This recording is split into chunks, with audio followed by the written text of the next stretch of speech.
Okay, screen is visible. Yes, sir. Okay, thank you. So yesterday I told you to uh, cover all the names of this vitamin. I hope you are remembering all these names like thiamine, riboflavin. Now we will discuss about each vitamin. As I told you, question will be not asked from very deep from these vitamins and minerals, as a vitamin and minerals uh, can make such a huge syllabus such that it will be not be feasible to study for us. So no need to go in depth like what is the structure of vitamin A, what is the structure of vitamin B. Just we need to remember certain function, some common deficiencies of vitamins and minerals. So let's talk about that. In this PDF also, you don't need to remember each and every point. I will mark certain important points which you can remember, and the probability of those things are more like to come in exam. So first we have vitamin A. Vitamin A, what is the scientific name of vitamin A? Retinol, sir. Yes, retinol. And retinol, because it comes from a pigment retinol that we found in orange color vegetables and orange color fruits. The main important function of vitamin A is normal vision. This pigment retinal helps our rod and cone cells in our eyes to maintain a normal vision and normal cell development in our body. So this normal cell development in the body is not that important for examination point of view. You just need to remember for normal vision, vitamin A is needed, and in deficiency of vitamin A, there will be night blindness, dry eyes, softening of cornea. Night blindness is more important in all these deficiencies. So this is all about vitamin A. Next, thiamine. So thiamine is vitamin B1. So thiamine, this vitamin is a coenzyme of energy metabolism. Energy metabolism, you will find many vitamins who are working as a vitamin as a coenzyme for energy metabolism. I will explain this. What is energy metabolism? Energy metabolism is when we already studied about that, like when glucose is broken down into ATP, certain reaction were there, and to carry out certain reaction, different enzymes were there. Although we didn't study about various enzyme, but various reaction were there, and to carry it out various reaction enzymes were there. So one term is enzyme. Enzyme is made up of protein, and other term is coenzyme. Coenzyme means a element or a substance which joins with the enzyme and make the enzyme active. Without this coenzyme, a enzyme cannot do anything. So coenzyme is a part of enzyme, or we can say a substance which used to join with enzyme, and with the help of this coenzyme, enzyme carried out its function. So as energy metabolism, there are various reactions. There are hundreds of changes take places, like glucose is changing into pyruvate, pyruvate is changing into acetyl coenzyme A, as we already discussed. So in these changes, hundreds of reaction were there. So for each and every reaction, there is a enzyme, and for each enzyme, there is a coenzyme. So thiamine is a coenzyme for energy metabolism, and it has some nervous system related function. Sorry.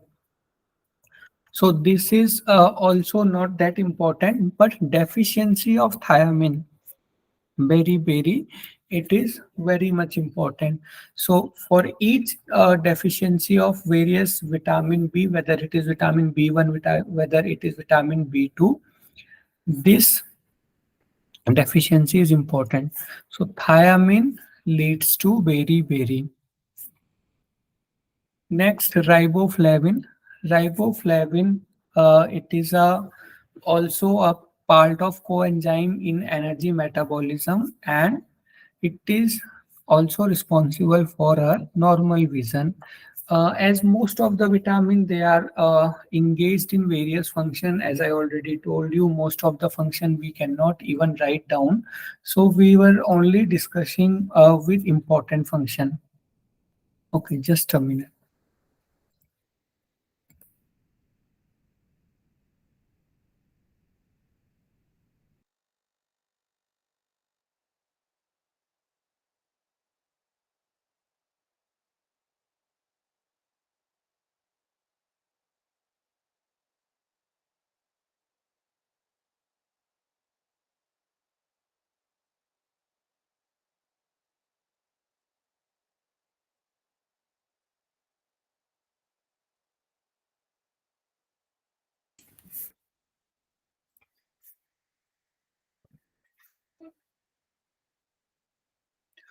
Okay, so riboflavin, it is a part of enzyme in energy metabolism, and it helps in normal vision, to maintaining our normal vision. Now this is very much important, riboflavin deficiency. Like this is vitamin B2, this is B1. This vitamin deficiency will cause eryvoflavinosis. Eryvoflavinosis is a disease. You don't need to know the what is the symptoms of these diseases, but this is a type of riboflavin deficiency in which there are some skin disorders, like skin will be dry, and there is like swollen, cracked lips, hair loss, and sore throat. These are common problems in eryvoflavinosis. So basically, it is related with our skin, and edema is also there. Edema means retention of water in our skin. So these all are symptoms of eryvoflavinosis. If you want to write, you can write like this is a deficiency related to our skin. There is some skin disorders, there is swollen, cracked lips, hair loss will be there, and edema can be there. Next, niacin. So niacin is your B3, and it is also a part of coenzyme in energy metabolism. And but deficiency of this niacin is very much important, because this primary function is common for this vitamin B1, B2, and B3, but deficiency are different. What is pellagra? Pellagra is like a type of disease. It is mostly happens in children, and uh, in pellagra mostly there are symptoms like, it is also known as 3Ds. 3Ds. 3Ds means it has dementia, means it is a disorder in which various part of our body are got affected. Dementia means the brain will be affected, or the nervous tissue will be degraded down, and uh, other one is diarrhea, means it is also affecting our digestion, and third one is skin disorder, so dermatitis.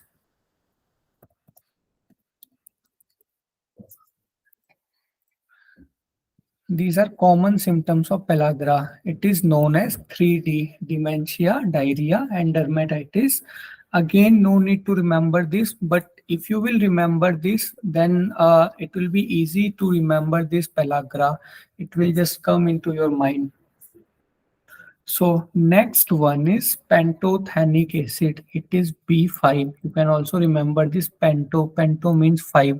So vitamin B5, it is also a part of coenzyme used in energy metabolism, and it will lead to convulsions or anemia. So this is not that much important like very erythro, flavinosis and pellagra. These three are more important.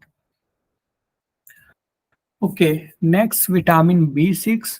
In vitamin B6, here function is also important because vitamin B6 is used in amino acid metabolism.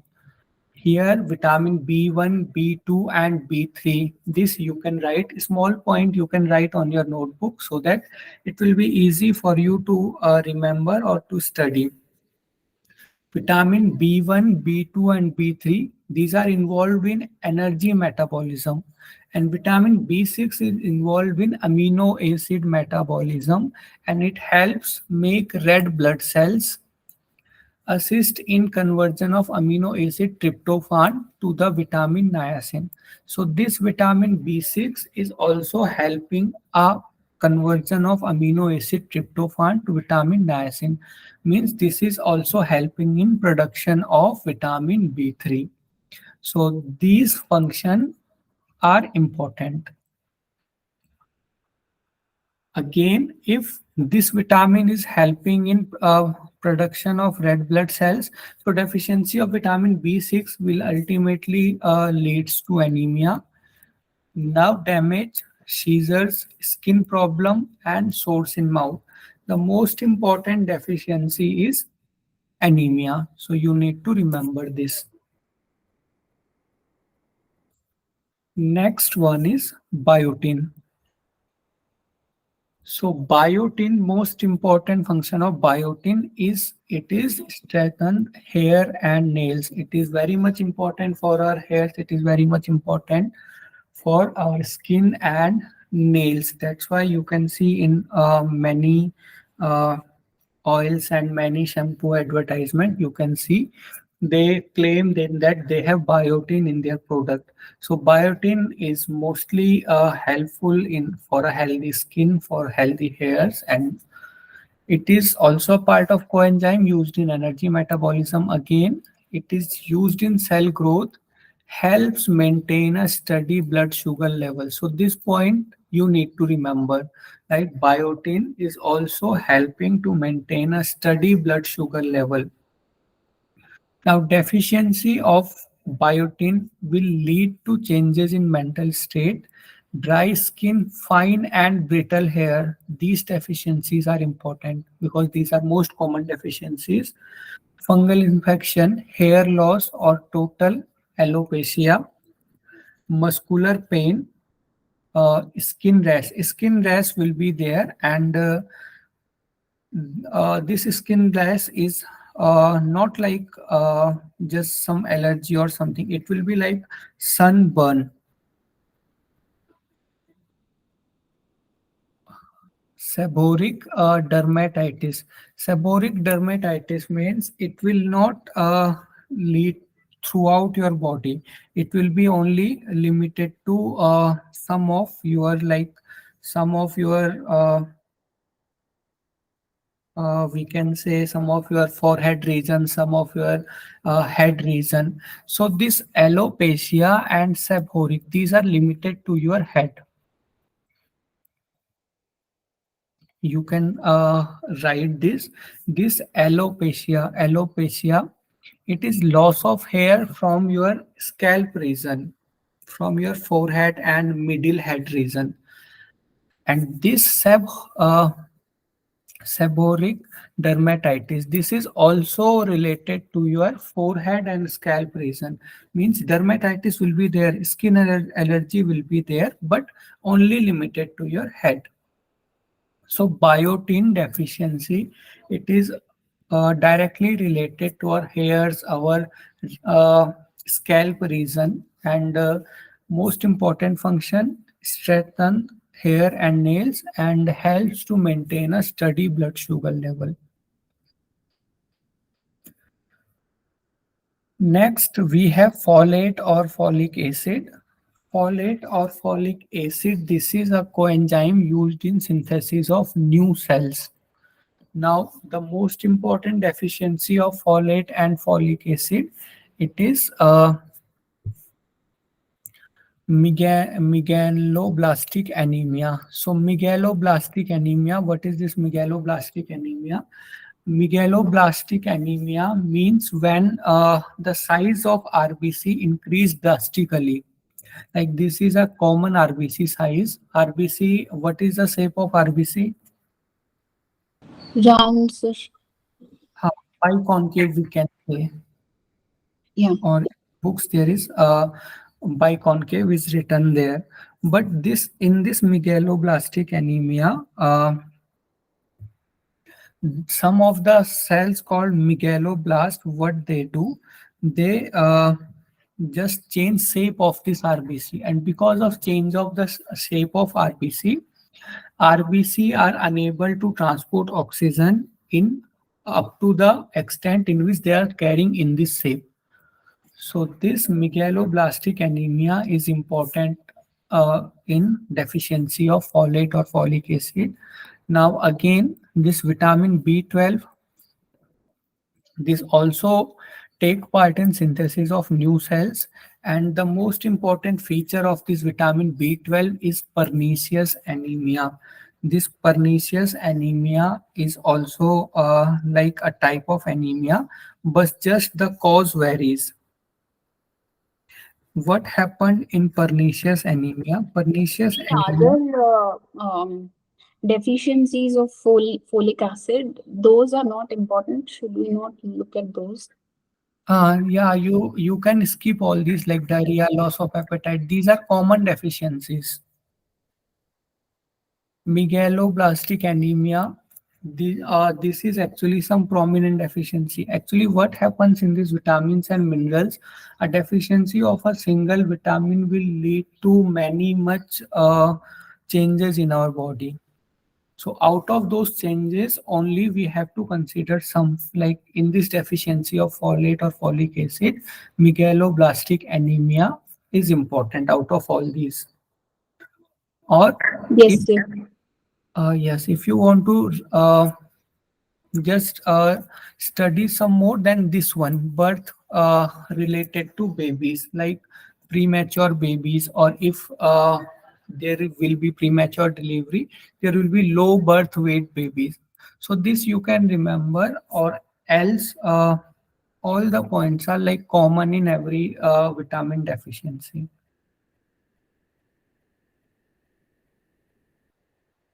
So Yes, sir. next is this pernicious anemia. Pernicious anemia helps because of this vitamin B12.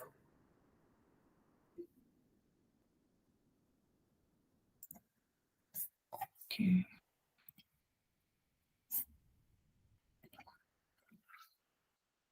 So this is all about vitamin B1, B2, B3, B5, B6. Just try to remember important points out of all these. Don't try to remember everything. It will be very difficult. Just try to mark some important point and try to remember all those. Next is vitamin C. One more important point is there. Two vitamin act as antioxidant. Vitamin C and vitamin E. So what is this antioxidant? A small heading is Sir, also in for our. folic acid, you also said that there is megaloblastic anemia, right? For uh, folic acid also, both B12 and folic acid have megaloblastic anemia.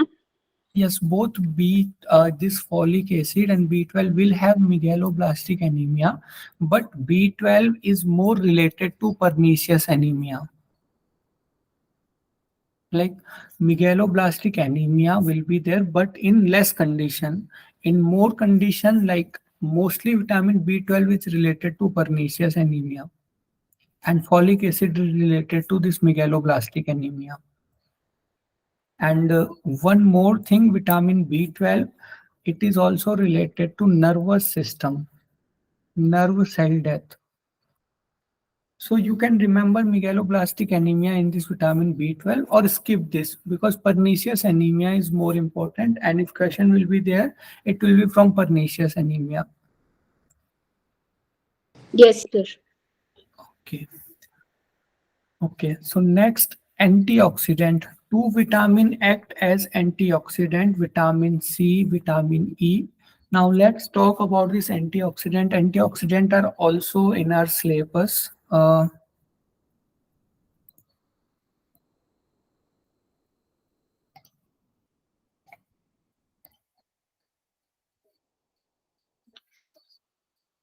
I will share a PPT or small notes related to this antioxidant. And here we can understand what are antioxidant exactly and why they are important for our body. You have heard many times like we should take antioxidant. Uh, Turmeric have antioxidant property. It is very good for us. Now, what is these antioxidant? So we have already read the energy metabolism. Energy metabolism. In this energy metabolism, in last, what happens? This NADH or FADH or GTP. These are converted to ATP, and which process is this? So Krebs cycle, No, it is not Krebs cycle. It is last process, oxidation, sir. oxidative phosphorylation. Yeah. So I also told you this process is oxidative phosphorylation, and the series of reaction is also known as electron transport chain.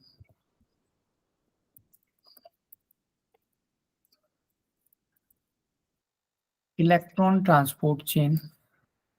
So we will not go in very much deep, but you can understood electron transport chain means some electron is transporting from one substances to another substances, from one molecule to another molecule. Some electron transport is taking place. We can understood just by this name.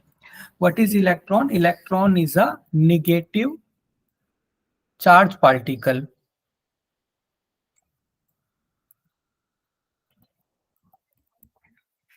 Sorry, electron is a negative charge particle. So what will happen if electron transport will take place from one substance to another substance? For example, this A, one electron goes from A to B.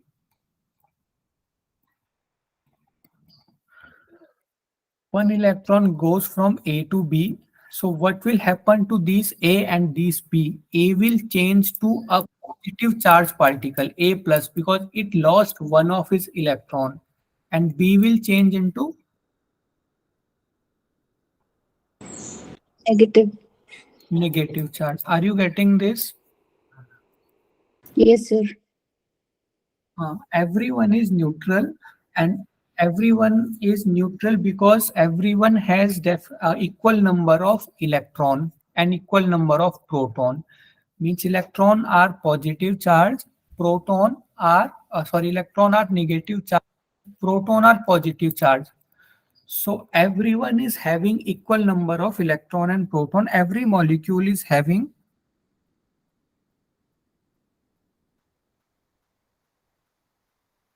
Hello, sir. Okay, just a minute.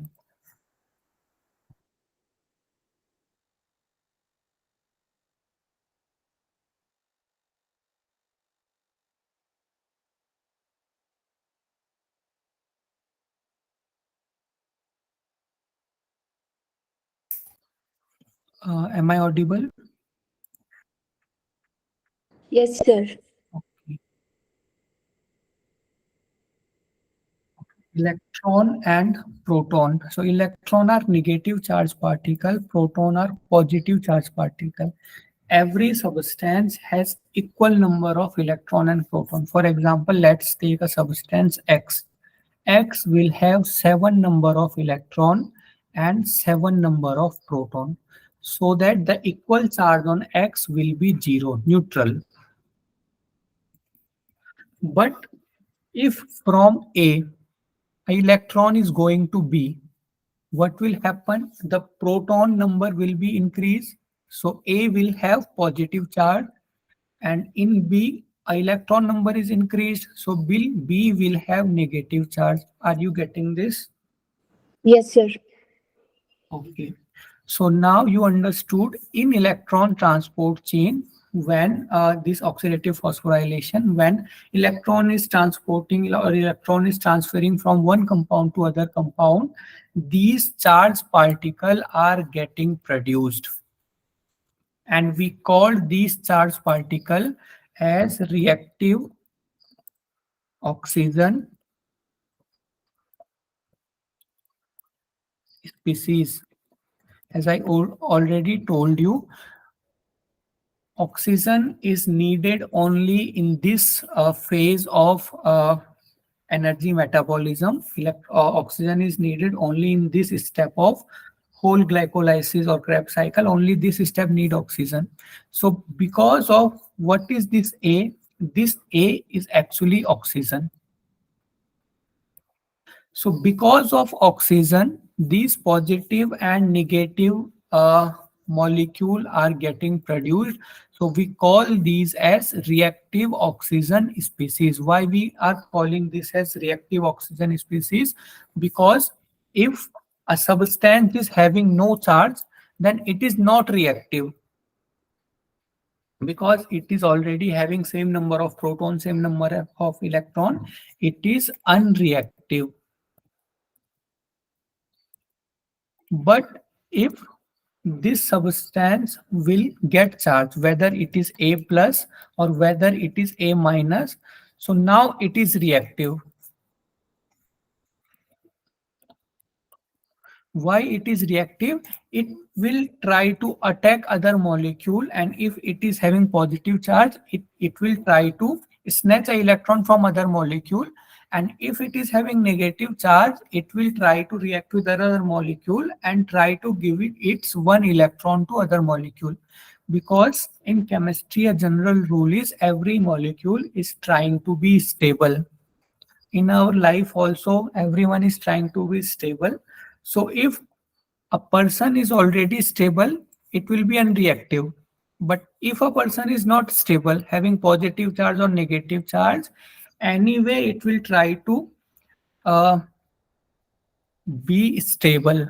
And so in order to be stable, this molecule are very reactive. This A plus or A minus, these A positive or B negative, these are very reactive species. So as they are very reactive species, these start reacting with our DNA, with our immune cells,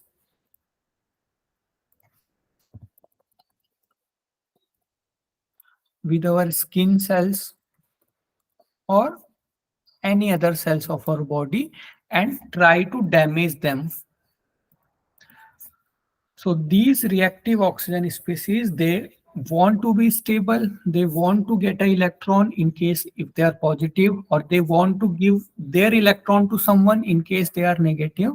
So in order to be stable, they are targeting other molecule, and that can be our DNA, that can be our immune cell, that can be our skin. So if these molecule will be there, it will be lead to our DNA damage, it will be lead to our immune cell damage. So our immunity will be decreased, and it will lead to damage of skin cell. So slightly what will happen, we will have wrinkles on our skin cell, our skin will be like dry, having wrinkles. These all changes will be happen because of these reactive oxygen species. Now here comes the role of antioxidant. Antioxidant, what they do, antioxidant just neutralize these reactive oxygen species. So these are antioxidant,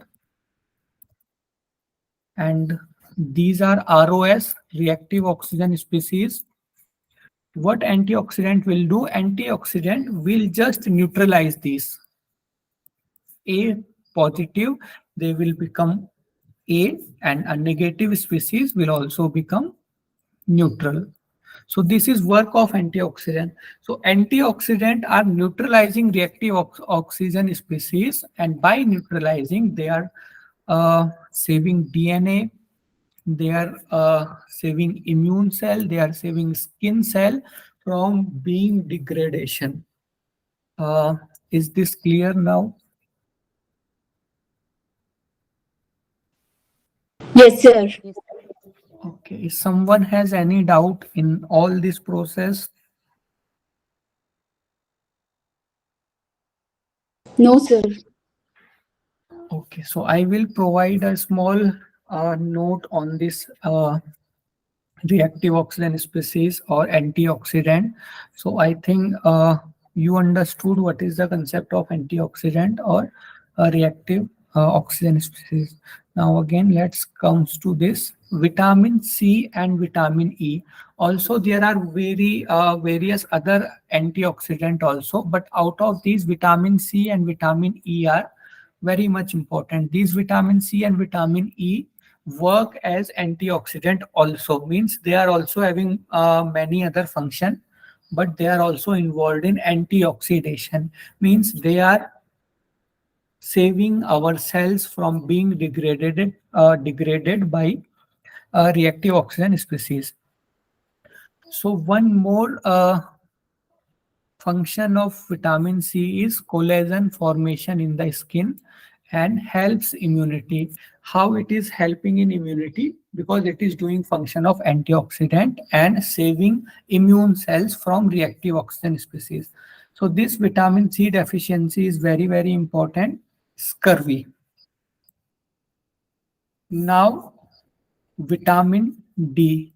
Vitamin D helps in absorption of calcium and maintains the normal level of calcium and phosphorus in the blood.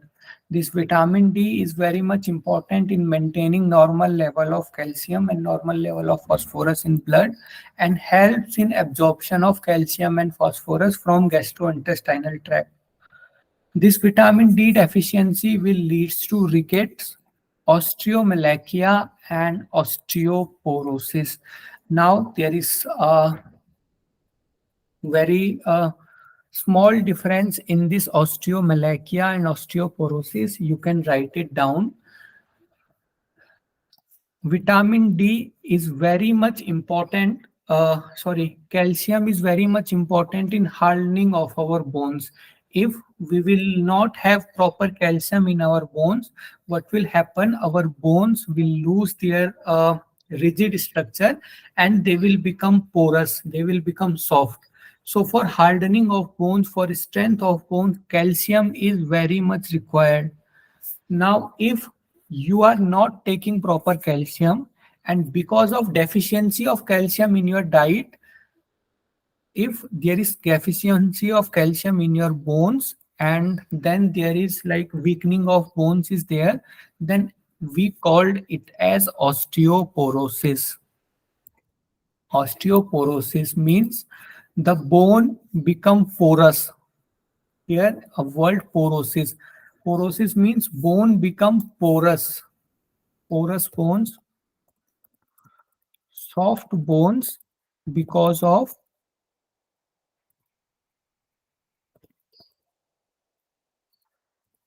deficiency of calcium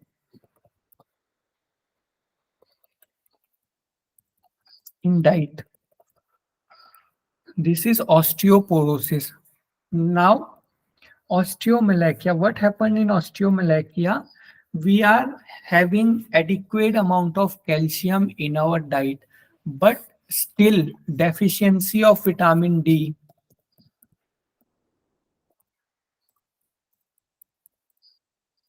Deficiency of vitamin D is there, and because of deficiency of vitamin D, even we are taking a adequate amount of calcium in our diet, our body cannot absorb calcium and ultimately leads to porous bone because of deficiency of calcium.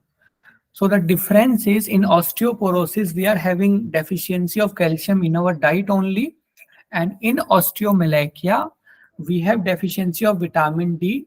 So even having adequate amount of calcium in our diet, our body is unable to absorb that calcium. So symptoms will be same, just the cause is different. So is it clear, osteomalacia and osteoporosis? Yes, sir. Yes, sir. Okay, next is vitamin E. It acts as antioxidant, and vitamin E is also responsible for maintaining of reproductive health. I will write it here.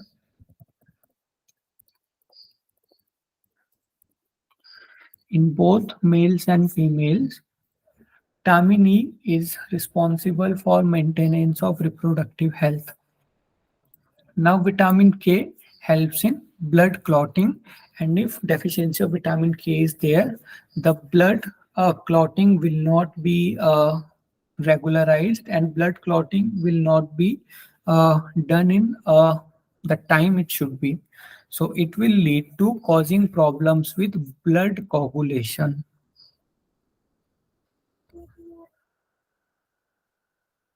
Okay, now let's talk about sources of vitamins.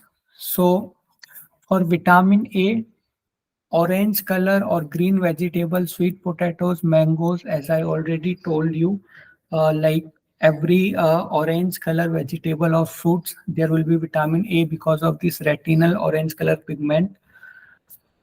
Now, this vitamin B1, they are mostly present in whole grains, milk, and eggs. There is no definite source of every vitamin.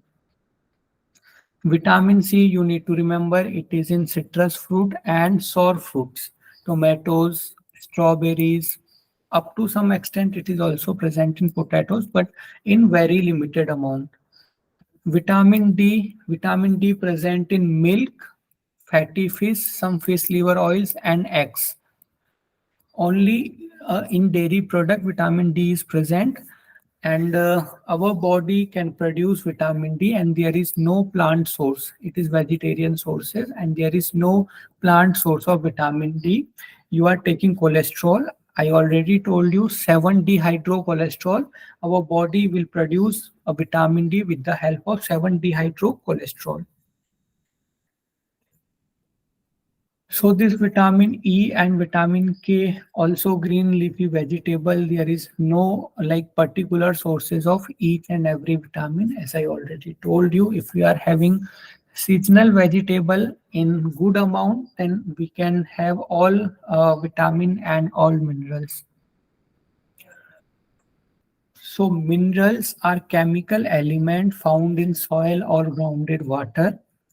We can obtain from animal and from vegetable food, and we can also intake them directly in their mineral form, like when you take electrolyte water. So electrolyte water is nothing other but it is a type of mineral. Various minerals are present in electrolyte water.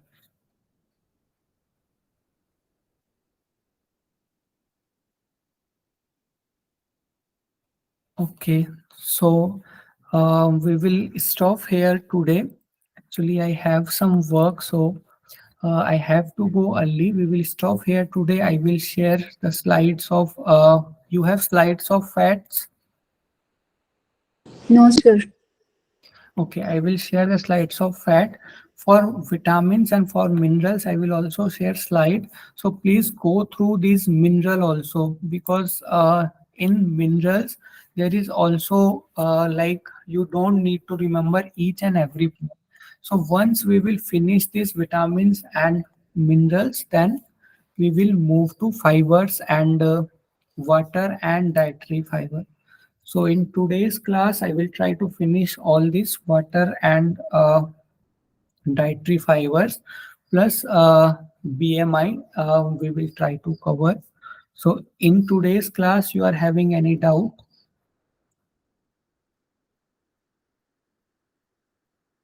No, sir. Okay, then you can leave. I will share those slides. Thank you. Thank you, sir. Sure.